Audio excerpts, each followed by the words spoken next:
Alhamdulillah, salatu wassalamu ala Rasulillah wa ala alihi wa sahbihi wa man tabi'ah, amma ba'd.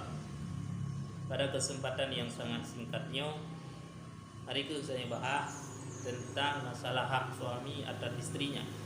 Maknanya perkara-perkara yang wajib dilakukan oleh si istri kepada suaminya.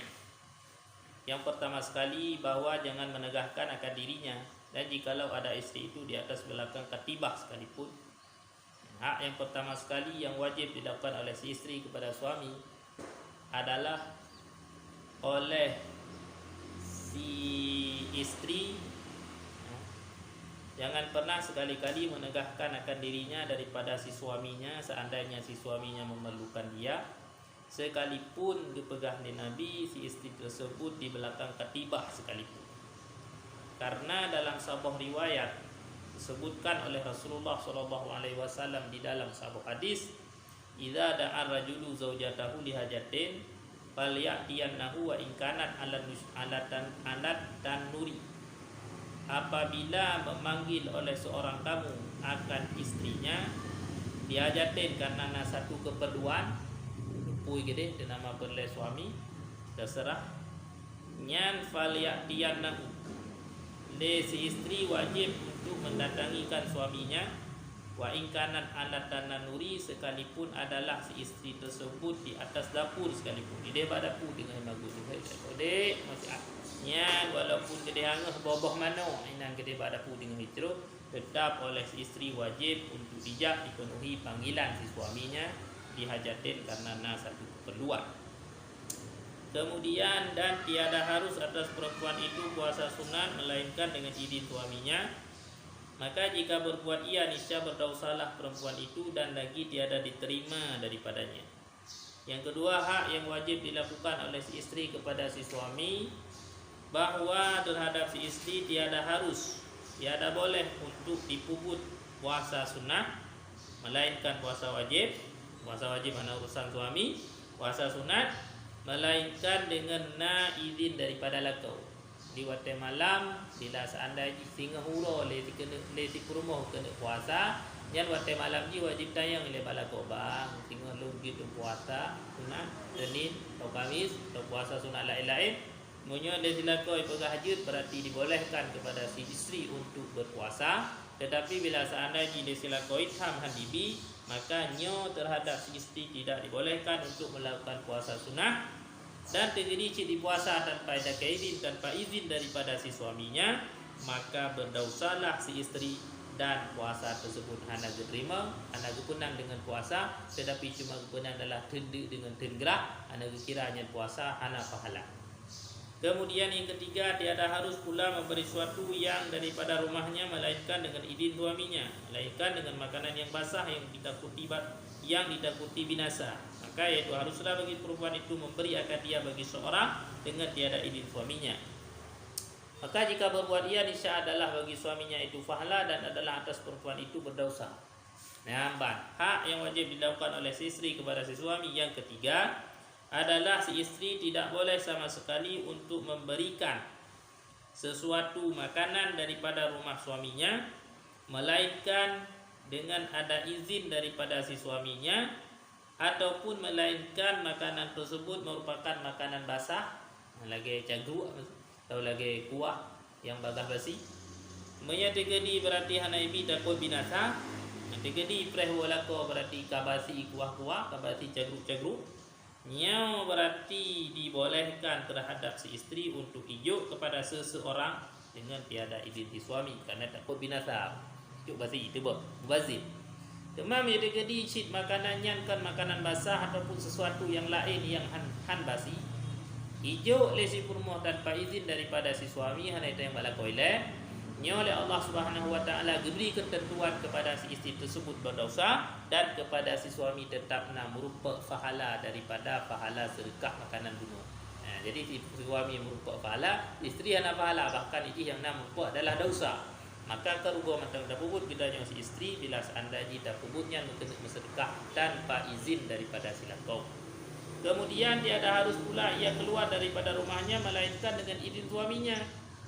Maka jika berbuat ia niscaya melaknatkan Allah Ta'ala dan malaikat itu marah hingga taubat ia atau kembali ia. Kemudian hak yang keempat, yang selanjutnya adalah terhadap si perumahan hanjit itu bid uluar rumah melainkan dengan nak izin daripada silakau. Batai nak jauh nak jak bang, jak pak rumah ka aje di alba. Lakai izin. Maya cerita kedi berarti hanai lakai izin dari si perumahan itu bid uluar rumah tanpa sepengetahuan si suami, nyo si perumahan tersebut melaknatkan oleh Allah, melaknatkan oleh malaikat. Hingga taubat ia atau hingga kembali ia ke rumahnya. Iwalam rumah berarti nyanginan baru belak nak. Berarti mereka kedi najak sijum, berarti sijum ji lam masanya, sijumnya lam masalah nan Allah, sijumnya lam masalah nan malaikat. Nauzubillah min dzalik, summa nauzubillah. Ketahui olehmu hai perempuan, apabila musafir suamimu maka jangan sekali-kali kamu bersuka-suka dan bermain-main, dan jangan pula berhias hingga pulang kepadamu oleh suaminya, oleh suamimu. Dan demikian lagi jangan sekali-kali menyalahi akan janji suamimu. Tegedi hai uragina hai. Lako kai musafir kai jak yang minta rezeki. Nyan bek sagai-sagai oleh drawana urang ina bersuka-suka, bermain-main dengan urang agama lain, dan jangan pula berhias hingga kembalilah suamimu kepadamu. Dan demikian lagi jangan sekali-kali menyalahi akan janji suamimu. Bek menyalahi pegalai lah kau ada nejaknya dek lama golong kolong bek lagi tiba-tiba tahu bek kajak-ajak tahu apa? Ya janji jut itu boleh tu tadi.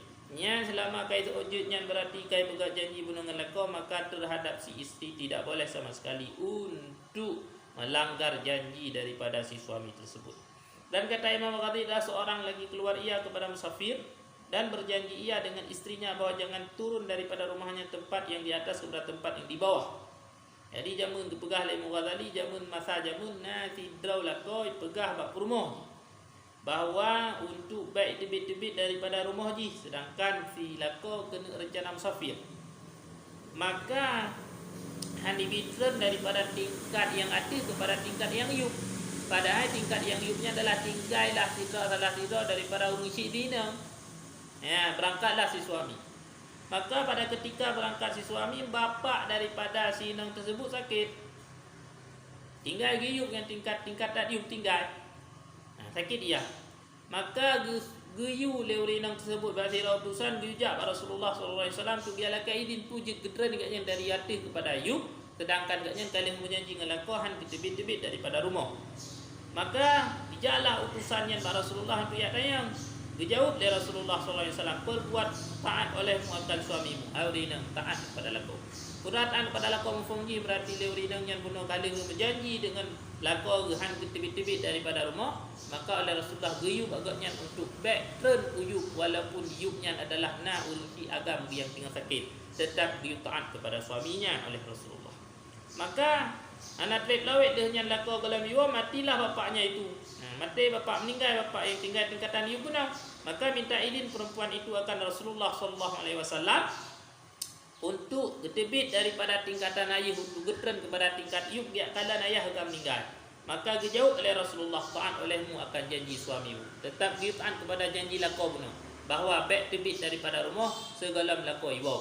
Maka ketika itulah si perempuan tersebut idu asyid mantang yata hidayana itu nuyuk karena memang getam oleh Rasulullah SAW sebagaimana yang kali berjanjikan dengan lakau benar. Kemudian daripadanya gejak leurung jenazah daripada ayah hajinya ke semano ke pegafan ke sembahyang berserta gebah bak kubur. Maka di ketika gebah bak kubur dia kirim utusan dalam untuk kita yang Rasulullah pujit gejak agaknya bak kuburan dia serta dia ikut jenazah daripada ayah bapaknya. Maka dijawab oleh Rasulullah, taat olehmu kepada bapa, kepada suamimu. Hang begitu Rasulullah matang yuduk ina matang tingkatan yang kedua sebagaimana yang kali dijanjikan benar dengan Rasulullah SAW dengan suaminya itu. Hang oleh Rasulullah, taat kepada suami. Maka di ketika itulah le urang lain ditano misumiyub daripada bapa.